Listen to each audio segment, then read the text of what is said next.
I don't know what that was. I've had great start already.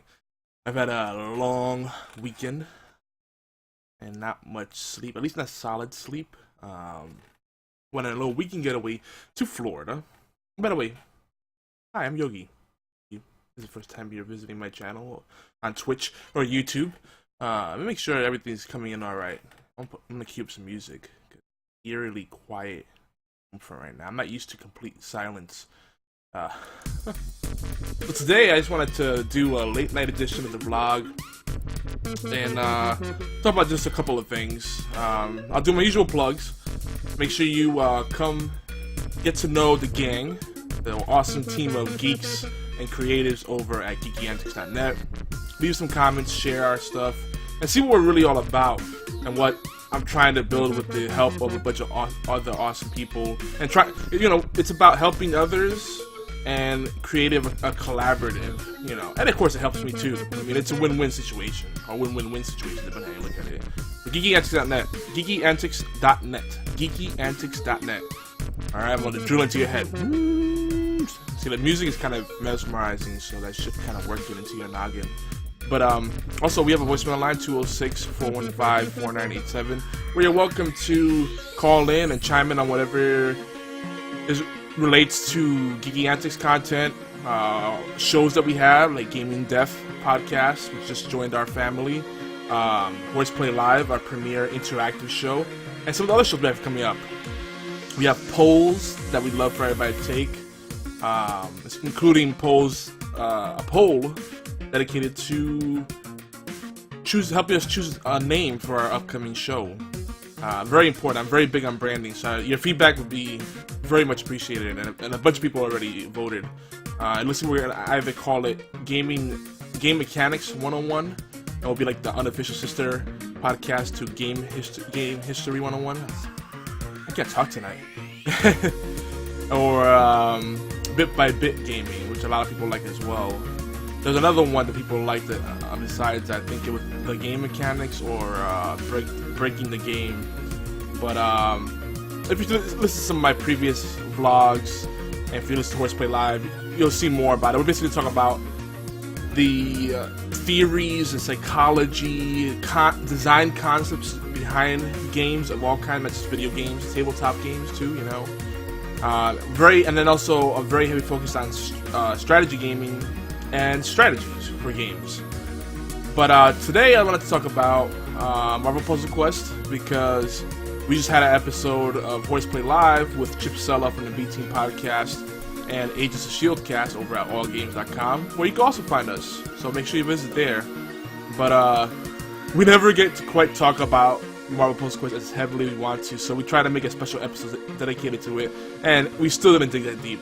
So I want to talk about some of the advanced strategies from Marvel Puzzle Quest, which I'm about to go back and play in a little bit.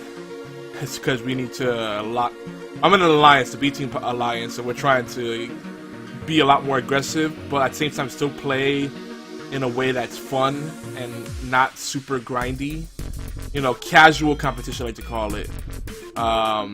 So that's gonna happen, and I need to keep this as short as possible. But I did want to share some of the strategies that have worked for me, that have allowed me to be competitive in the game without losing the fun in it. Because that's what it's ultimately all about. Like, if it becomes a chore, a game is no longer fun, right? And I'm not a very competitive person, but I do appreciate the strategies and all the fun parts of a competition, besides the cutthroat stuff. Basically everything but the cutthroat nature of it and the work involved. I don't want a game to become a job or a lifestyle. So I'm going to share shortly how you can make that happen. But real quick, I went on a trip to Florida for the weekend, and I am exhausted, as I mentioned.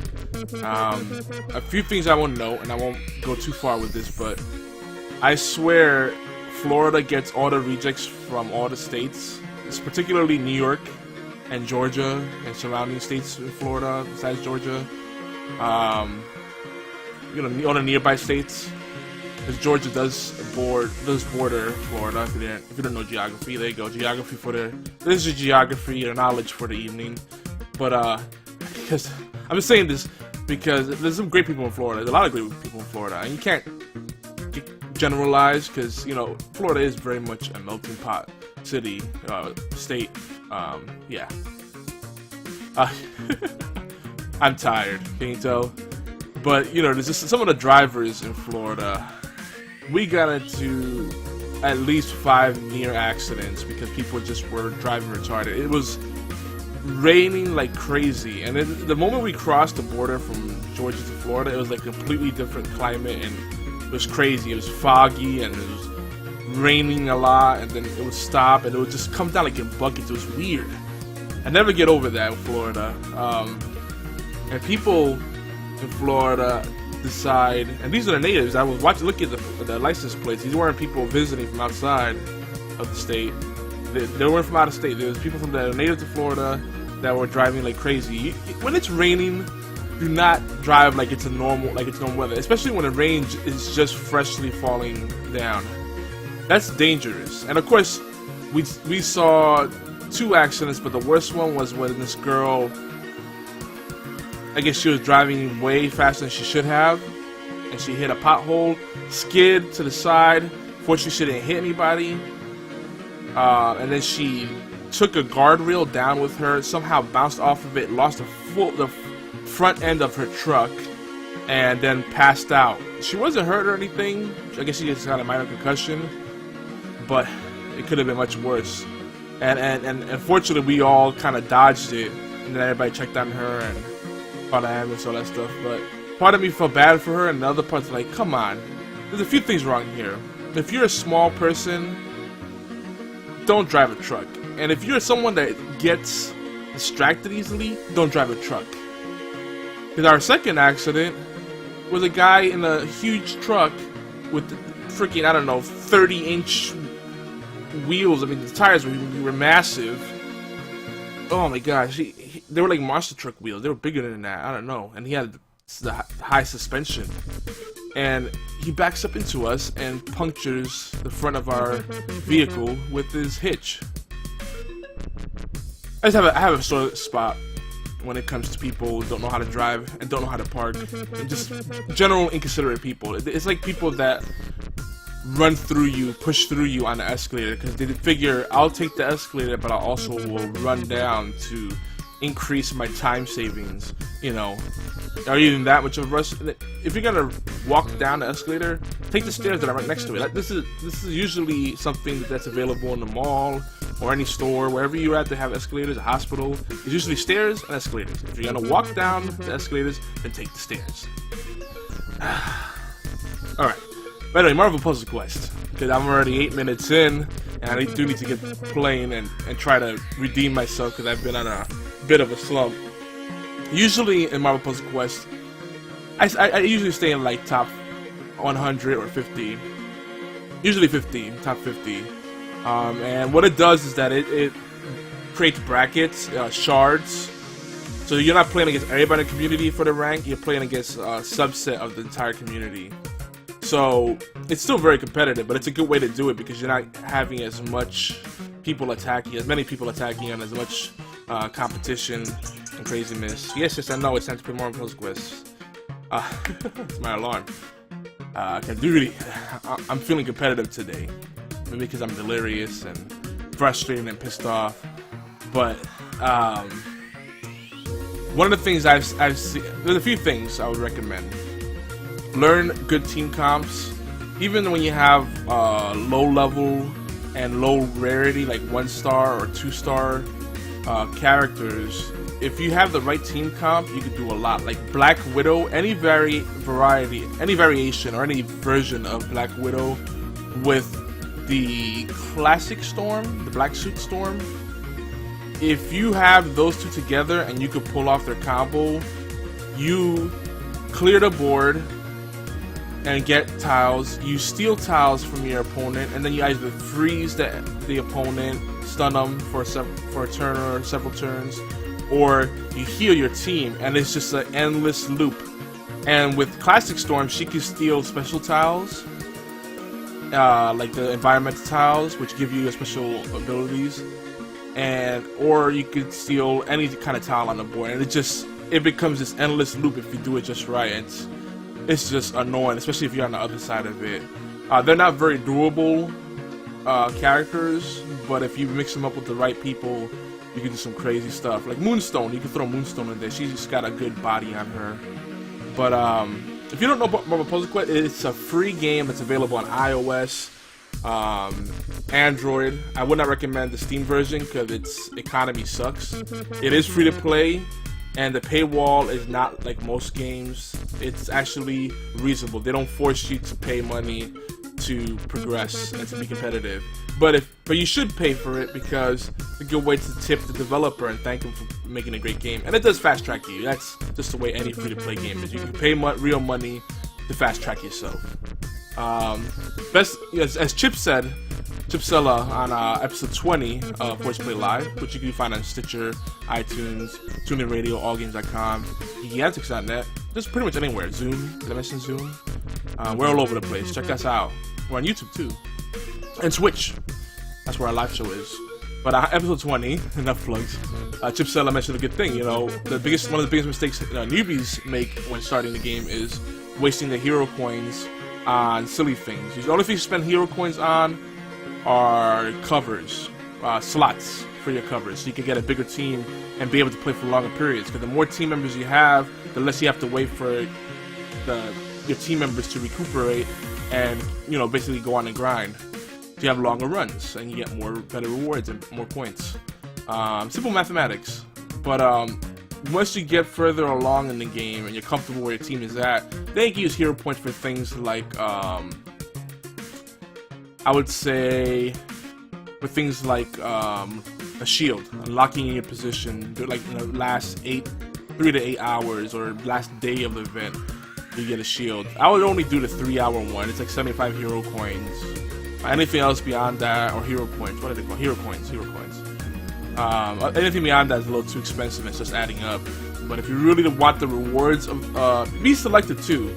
Unless you're on an alliance and they're setting goals for the team, you know, pick and choose the events that make sense for you and focus on those, because it does get very overwhelming. And most of these free-to-play mobile and social games, they tend to have a lot of events, and it gets overwhelming and becomes like a lifestyle kind of thing. Marvel Puzzle Quest gives you a lot of options, but you can easily kind of sift through the events and see which ones are the best ones to do. Like, some people are better in PvP, some are better in PvE or single player campaign. Arguably, the entire game is PvE because you don't play against the other players, you play against bots all the time. And the bots in PvP, the bots control the enemy teams, and they pick those teams based upon the top 3 people that player might use in the event.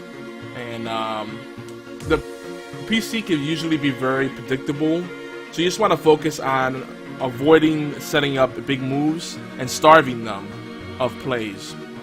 Starving opponents in competitive match 3 games is usually the best thing to do, period, because you don't want to set up big combos for them. And in Marvel Puzzle Quest, if you prevent them from getting the colors that are useful, most useful to their team, then they're only doing basic damage, and usually you can mitigate that damage by using projectiles or healing.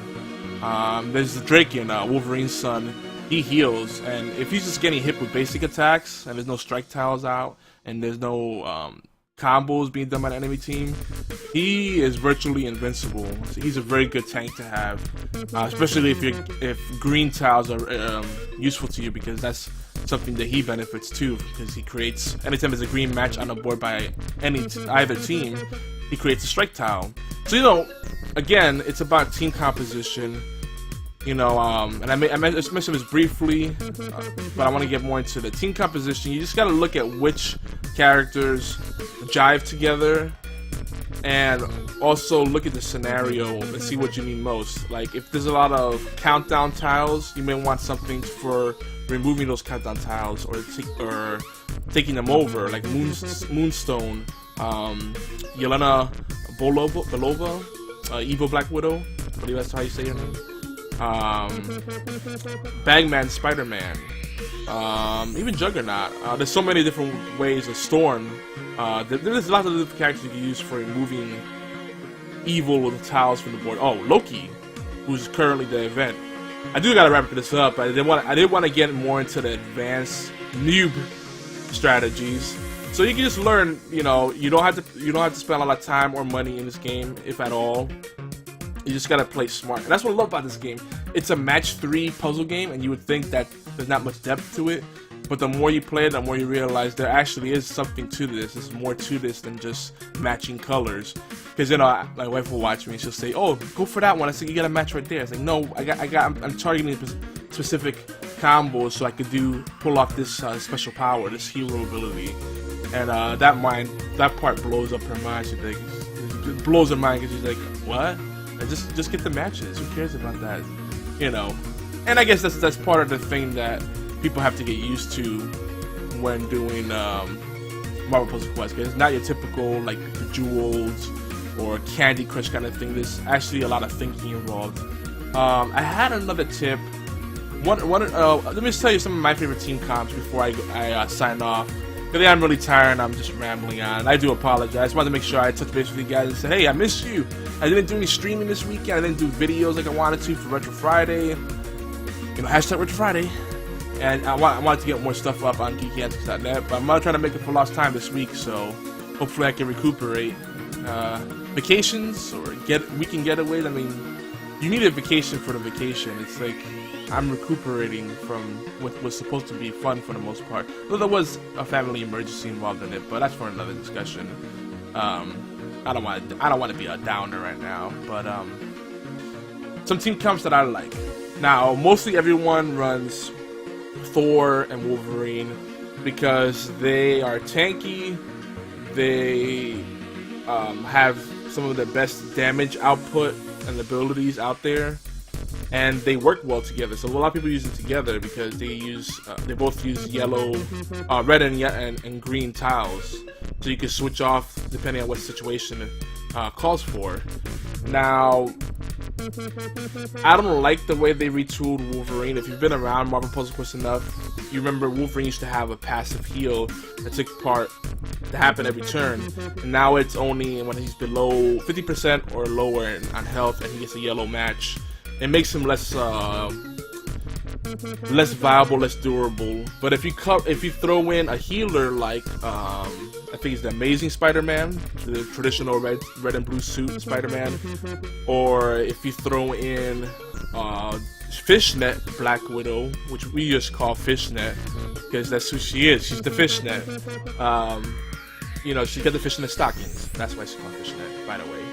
She looks like a hooker, but she's got healing. And there's only I think there's only 2 right now out of the 80 or so characters that have healing. No, it's not 80. It's like 34 or 35. I'm jumping way ahead. I'm thinking about another game right now. That's a good team comp to start off with.